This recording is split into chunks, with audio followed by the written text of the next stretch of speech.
बिस्मिल्लाहिर्रहमानिर्रहीम। अस्सलाम वालेकुम। DNN स्टूडियो से मैं मोहम्मद हुसैन। सबसे पहले नजर डालते हैं अहम खबरों पर।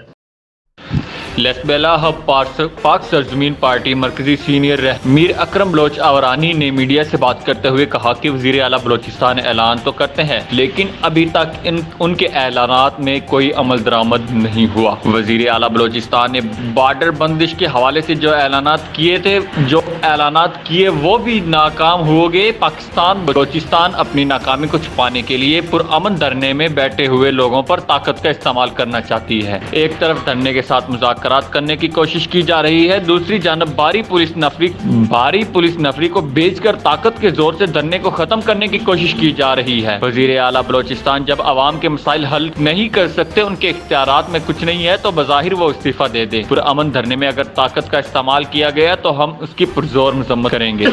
रिपोर्ट कर रहे हैं हमारे नुमाइंदा Hamid Magsi, DNN news HD Balochistan.